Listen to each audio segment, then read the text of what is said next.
the importance of fasting, the importance of discipline, the importance of penance in a world of comfort, in a world of ease, are often unpreached, unmentioned, and unseen.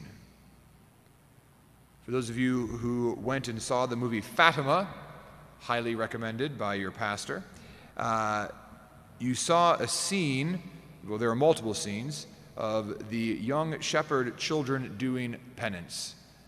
There is the story, of course, where Lucia and the other children take ropes and tie them around their waists to do penance. There's also the scene where Lucia runs to the place of the apparitions and begins crawling on her knees while praying the rosary, and her father actually comes out and joins her. If you go to Fatima, if you go to the shrine of Our Lady of Guadalupe, you will see people who will literally come to the shrine on their knees, sometimes for miles. There are actually, I've seen pictures where there's actually be like trails of blood of people that are just coming to these shrines in penance and reparation. And our Lord clearly says, the days will come when the bridegroom is taken away from them, and they will fast in those days. I received an email yesterday from a parishioner in our parish, and she has a young girl, and they had not yet gone and seen the movie Fatima, but I hope that they do, and here's how this story goes.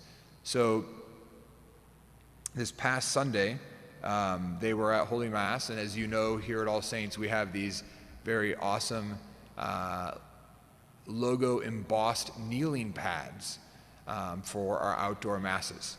And they looked over at their daughter after she had received Holy Communion and she had come back to her spot, and they saw that her kneeling pad was right in front of her, but she was kneeling on the gravel.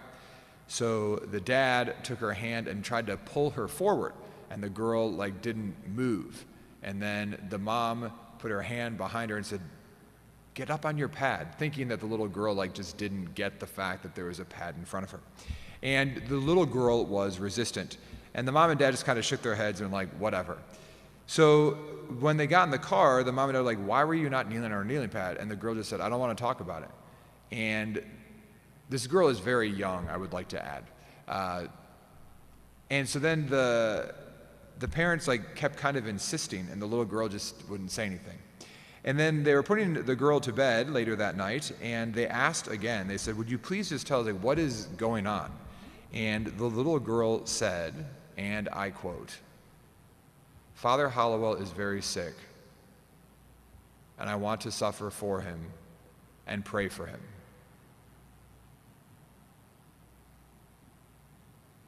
Drop the mic. That's amazing.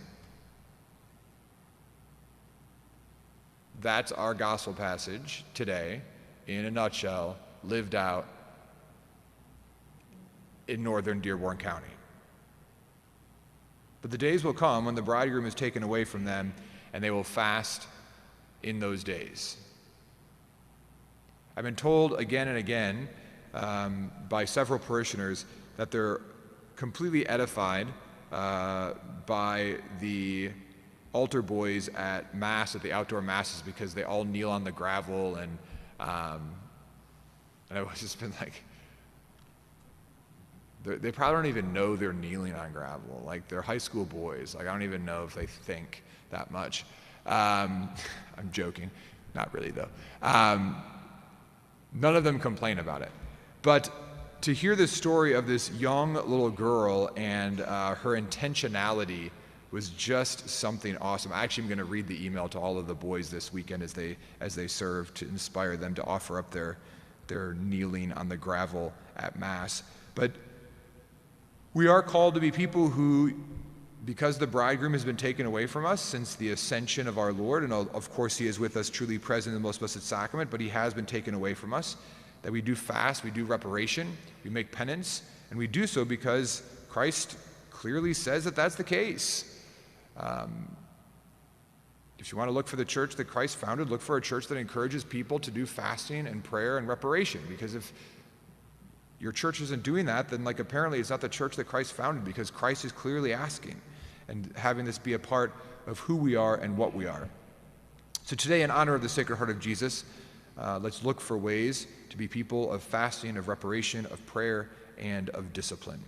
Let us stand.